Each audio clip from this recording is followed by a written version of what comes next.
அத்திரம்பாக்கம் தோண்டுகிறீர்கள், அதே போல நம்முடைய கீழடியில் தோண்டுகிறீர்கள், ஏற்கனவே பல இடங்களில் தொல்பொருள் ஆய்வுகளை செய்திருக்கிறீர்கள். ஆனால் திருவண்ணாமலைக்கு வந்தவாசிக்கும் அருகில் இருக்கக்கூடிய கீழ் நமண்டி என்கிற ஊரில் அதுபோல ஒரு பழமையான இடம் இருக்கிறது, இங்கே நீங்கள் ஆய்வை மேற்கொள்ள வேண்டும் என்று கேட்டபோது நீங்கள் கல்லூரி பேராசிரியரா என்ற வினா எழுப்பினார்கள். அடுத்த வினா இல்லை என்றவுடன் அடுத்த வினா கேட்டார்கள் அவர்கள் இவரிடத்தில், அப்படின்னா நீங்க வரலாற்று பேராசிரியரா அப்படின்னாங்க. ஆசிரியரான்னாங்க. இல்லைன்னாங்க. வட்டாட்சியர்னு சொன்னோன்னா அவருக்கு ஒரே பெரிய வட்டாட்சியராக இருந்து கொண்டு வரலாற்று தடயங்களை ஆராய வேண்டும் என்கிற நோக்கில் இப்போ நீங்கள் பிரான்ஸில் ஜெயசீல ஸ்டீஃபன் ஒரு ஐயா 2-3 புத்தகம் எழுதியிருக்காரு. அதில் ரொம்ப முக்கியமான புத்தகத்தில் பிரான்ஸில் திருவண்ணாமலையை பற்றிய செய்திகள் இருக்கிற படங்கள் எல்லாம் தமிழ்நாட்டில் வேற யாருக்கிட்டையும் கிடையாது, கன்னிமரா நூலகத்தில் கூட கிடையாது. அது யார்கிட்ட இருக்குன்னா நம்முடைய பாலமுருகன் ஐயாட்ட தான் இருக்கு. அப்படி பெருமை வாய்ந்த பாலமுருகன் ஐயா அவர்களை வரவேற்புரை வழங்க வருக, வரவேற்புரை தருக.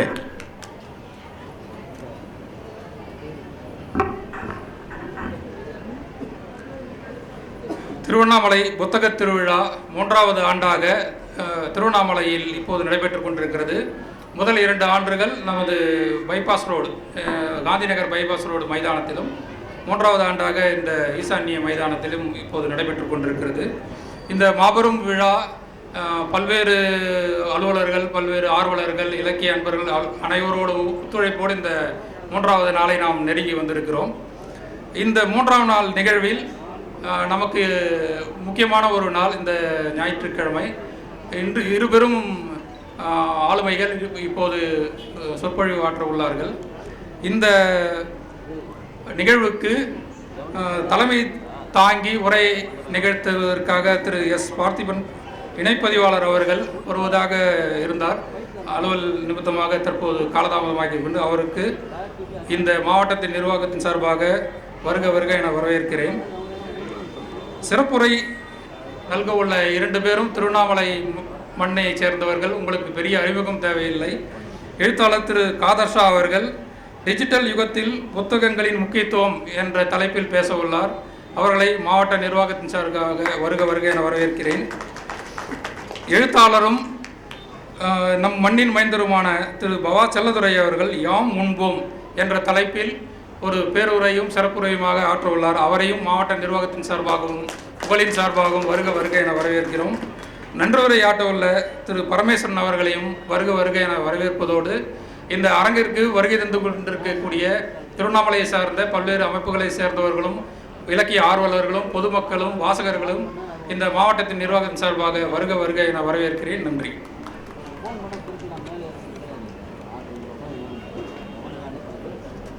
வரவேற்புரை ஆற்றிய பாலமுருகன் வட்டாட்சியர் ஐயா அவர்களுக்கு நெஞ்சார்ந்த நன்றி.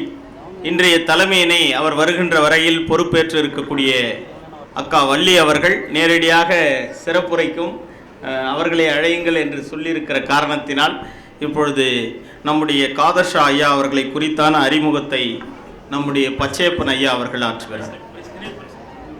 முதலாவதாக நினைவு பரிசு வழங்குகிற நிகழ்ச்சி நூலக அலுவலர் திரு வள்ளி அவர்கள் நம்முடைய பவா செல்லதுரை அண்ணன் அவர்களுக்கு வழங்கி சிறப்பு செய்கிறார்கள்.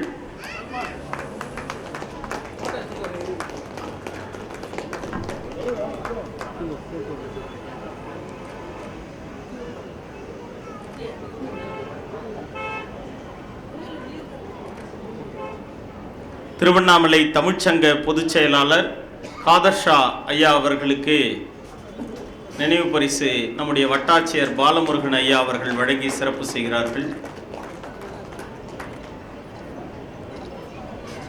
டிஜிட்டல் யுகத்தில் புத்தகங்களின் முக்கியத்துவம் குறித்து உரையாற்றுகிற காதர்ஷா ஐயா அவர்களை அறிமுகம் செய்ய பச்சையப்பன் அவர்களை அழைத்து மகிழ்கிறேன். சொர்க்கம் என்பது ஒரு நூலகத்தின் வடிவில்தான் இருந்திருக்க வேண்டும் என்று ரூசோ பேசியதை நான் வாசித்திருக்கிறேன்.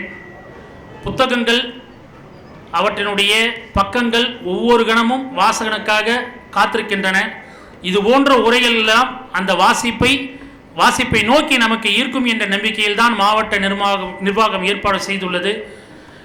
இப்பொழுது உரையாற்ற வந்துள்ள டிஜிட்டல் யுகத்தில் புத்தகங்களின் முக்கியத்துவம் குறித்து உரையாற்ற வந்துள்ள மதிப்பிற்குரிய சகோதரர் திரு காதர் ஷா அவர்கள் அறிமுகம் தேவைப்படாத ஒரு நபர். இது ஒரு சம்பிரதாயமான வார்த்தையில் என்றால் திருவண்ணாமலை தமிழ்ச்சங்கத்தினுடைய பொதுச் செயலாளராக இருந்து ஏறக்குறைய இஸ்லாமிய தமிழ் பற்றி எவ்வாறு மூமு இஸ்மாயில் அவர்கள் கம்பராமாயணத்தில் கற்றுத்துறை போகிறோ அதுபோன்று இதுவரை நான் அறிந்தவரை 133 ஆளுமைகள் திருவண்ணாமலை தமிழ்ச்சங்கத்தில் கிருபானந்த வாரியார் முதல் எம்ஏ நுஃபான் வரை வந்திருக்கிறார்கள். அத்தகைய ஆளுமைகளை மறைந்த மதிப்பிற்குரிய திரு அருள்வேந்தன் பாவை செல்வி என்ற ராஜசேகர் அவர்களை தலைவராக கொண்ட திருவண்ணாமலை தமிழ்ச்சங்கம் ஏற்பாடு செய்துள்ள ஒரு 4 தூண்களில் முதலாவது தூணாக இருந்தவர், இருப்பவர், இருக்க போகிறவர் திரு காதர் ஷா போலவே தமிழுக்கு அவர் ஆற்றிய தொண்டு எந்த எல்லைக்குள்ளும் அடங்காது. இந்த எந்த எல்லைக்குள்ளும் இங்கே ஒரு அடைப்பை குறிக்குள்ள போட்டுக்கலாம். விளிம்பு பத்திரிகை பதிப்பக உரிமையாளராக இருந்திருக்கிறார். எல்லாவற்றுக்கும் மேலாக சாப்ஜி கதகை என்ற நூலை அது மிகவும் கவனிக்கப்பட்டது, பேசப்பட்டது, விவாதிக்கப்பட்டது. அதை நீங்கள் விமர்சிக்கலாம், வரவேற்கலாம், ஆனால் கடந்து போக முடியாது. அத்தகைய அற்புதமான ஒரு நூலை வழங்கியிருக்கிறார். இதுபோலவே இசை முரசு நாகூர் அனிபா அவர்களின் வரலாற்றை இவர் பதிவு செய்து தனது பதிப்பகத்தின் மூலமாக மிக கடும் உழைப்பு கோரும் அந்த அற்புதமான செயலை செய்து முடித்திருக்கிறார். அருள்வேந்தன் பாவை செல்வி அவர்களின் துணைவியார் வந்திருக்கிறார். பாவை செல்வி அவர்களே வருக வரையின வரவேற்பதில் மகிழ்ச்சி அடைகிறோம். உங்களுடைய சேவை என்றும் எங்களுக்கு மறக்காது. தங்களின் செயல்பாடுகளும் அருள்வேந்தன் வாழ்ந்து கொண்டுதான் இருப்பார். அடுத்து விளிம்பு பதிப்பகம் மூலம் இதுவரை 4 நூல்கள் வெளியிடப்பட்டுள்ளன. எல்லாவற்றுக்கும் மேலாக சூர்யா டிஜிட்டல் உரிமையாளராக இருந்து கொண்டு எங்களுடைய இலக்கிய முயற்சிகளுக்கு தன்னாலான எளிய சேவையை என்றென்றும் செய்து கொண்டிருப்பார். அவருடைய உரையை டிஜிட்டல் யுகத்தில் புத்தகங்கள் எந்த யுகமானாலும் சரி, திருத யுகம், கிரேதா யுகம், துவாபர யுகம், கலியுகம் என்று வாசித்திருக்கிறோம். ஆனால் இது டிஜிட்டல் யுகம். இந்த யுகத்தில் அந்த புத்தகங்களின் முக்கியத்துவம் எவ்விதம் தேவைப்படுகிறது என்பதை உங்களைப் போல நானும் கேட்க ஆவலாக உள்ளேன். ஐயா வருக.